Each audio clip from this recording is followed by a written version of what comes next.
మెల్ Gibson అనేటువంటి ఆయన కూడా మంచి డైరెక్టర్, మంచి యాక్టర్.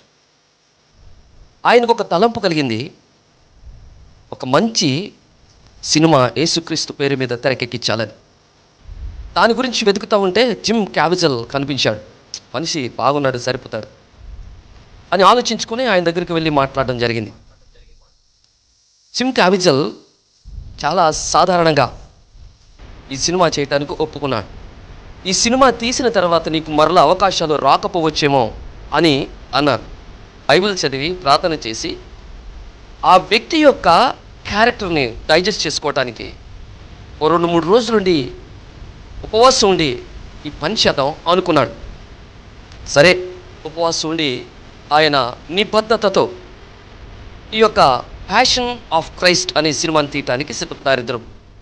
సన్నివేశాలన్నీ జరిగిపోతూ ఉన్నాయి. చాలా సులువుగా ఉంది, ఏదేదో చెప్పారు, ఏం కాదు, ఇలాగ నడిచేద్దామండి అనుకున్నాడు.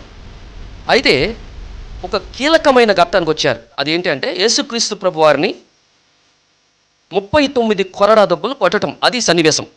అయితే అది ఎట్లా కొడతారంటే ఈ వ్యక్తి వీపు వెనకాల ఒక మెటల్ షీట్ పెడతారు, ఈ ప్రాంతం వరకు ఇదంతా పెడతారు, మెటల్ షీట్ పెడతారు. నిజమైన కొరడానే వాడతారు, నిజంగానే కొడతారు, మామూలు దెబ్బలు కాదు, ఏదో వేరే రకంగా మాయా ప్రలోభం పెట్టేది కాదు, నిజంగానే కొడతారు. కాబట్టి మెటల్ షీట్ పెడతారు, మెటల్ షీట్ కనుక వీళ్ళు ఎట్లా కొట్టినా ఆ షీట్ మీద తగులుది, ఆయనకి ఏం అనిపించదు. అడుగున్నర ఎత్తు ఒక దిమ్మ పెట్టారనమాట. దిమ్మ పెట్టి అట్లా ఉంచారు. నేను ముందుకెళ్ళక దాని గురించి వివరిస్తాను. సో ఇప్పుడు కొట్టే సన్నివేశం అనమాట. ఆ మెల్ గిబ్సన్ స్టార్ట్ అన్నాడు.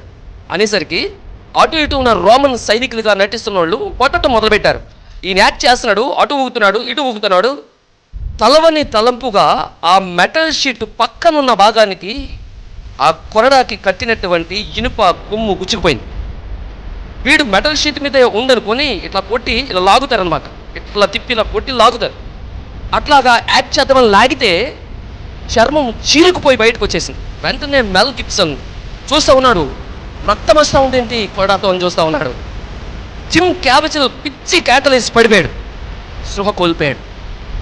దాదాపుగా హాస్పిటల్కి తీసుకొని పోయారు. 24 కుట్లు పడినాయి చాలా దూరంలో. 3 రోజులు మనిషి మాట్లాడలేకపోయాడు. చాలా ఈజీ అనుకున్నానే, చాలా సులభం అనుకున్నానే.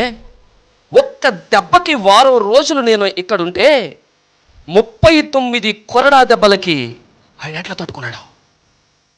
ఇది ఎట్లా సాధ్యమైంది ఆయనకి?